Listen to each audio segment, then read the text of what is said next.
ये कहानी है भीमापुर गांव की, जो लखनऊ शहर से कुछ 10 किलोमीटर दूर है। यहाँ सुशांत यादव अपने परिवार के साथ रहता है और उसके परिवार में उसकी पत्नी सीमा और दोनों के एकमात्र बेटा पद्मनाभ। सुशांत की सरकारी नौकरी थी, जहाँ उसे प्रमोशन मिलकर वह एक ऊंचा पद का अधिकारी बनता है। इसलिए पूरे भीमापुर गांव में सबसे बड़ा घर उन्हीं का था। दूसरी ओर उनका बेटा पद्मनाभ सीमेंट फैक्ट्री का सुपरवाइजर था।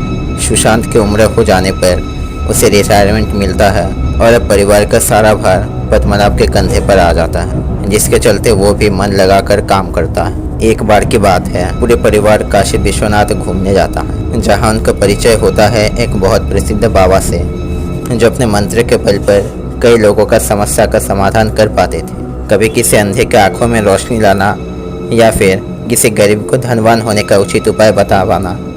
इसीलिए उनके द्वार पर लगभग हर समय भीड़ लगी रहती थी। सुशांत और सीमा की उम्र ज़्यादा होने के कारण पद्मनाभ उनसे कहता है कि वे भीड़ में खड़े होने की कोई आवश्यकता नहीं है और वे किसी अन्य समय आएंगे। अब तीनों लौट ही जा रहे होते हैं कि बाबा उन्हें दूर से देखकर पास बुलाते हैं और पत्थर पकड़कर एक शक्तिशाली मंत्र पढ़कर सुशांत के हाथों पकड़ा देते हैं और कहते हैं कि इस पत्थर को अपने बाएं हाथ में पकड़कर वो कोई 3 बार मांग सकते हैं, जो कि केवल अपने बाएं हाथ में लिए हुए और अच्छे उद्देश्य से मांगने पर ही पूर्ण होंगे।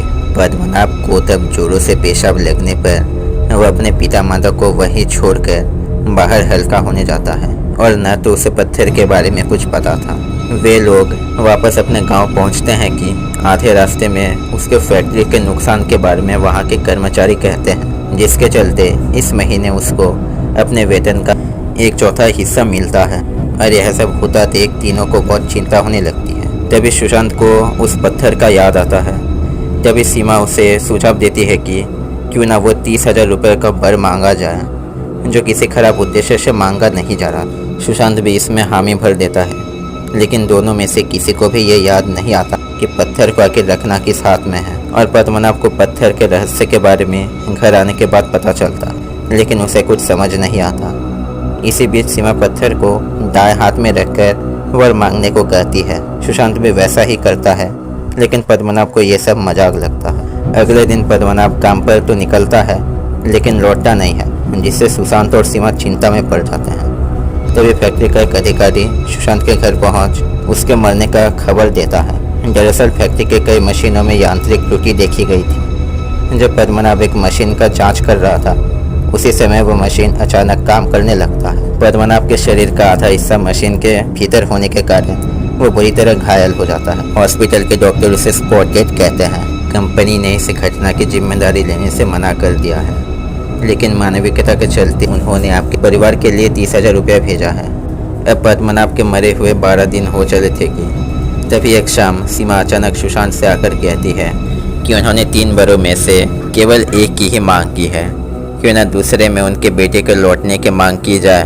सुशांत गुस्से से कहता है, पहले वर में हमने जो पाया और जो खोया, क्या वो काफ़ी नहीं था? पद्मनाभ का अवस्था देख मैं अपने आप को संभाल नहीं पा रहा था। क्या उसे लौटता देख तुम अपने आप को संभाल पाओगी? सीमा कहती है, अपने ही बेटी से कोई क्यों भयभीत होगा? सुशांत उसे समझाने का कोशिश करता है, लेकिन तब वो कुछ सुनने वाली नहीं थी। इसलिए सुशांत अपने बेटे के लौट आने का वर मांगता है। कुछ देर बाद उनके दरवाजे पर हल्का सा आवाज़ होता है।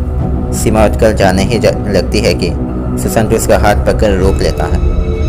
धीरे धीरे आवाज़ और तेज होने लगता है। सीमा अपने हाथ को सुशांत से छुड़ाकर दरवाजे की तरफ भागने लगती। तभी सुशांत उस पत्थर में से अपने आखिरी बार मांग लेता है, लेकिन इतने आवाज़ों के बीच वो क्या मांगता है ये किसी को सुनाई नहीं देता। वर मांगने के बाद वह पत्थर जमीन पर गिरकर भस्म हो जाता है। सीमा दरवाज़ा खोलकर जोर से चिल्लाती है। उसके अलावा उस सुनसान रास्ते में और कोई नहीं था।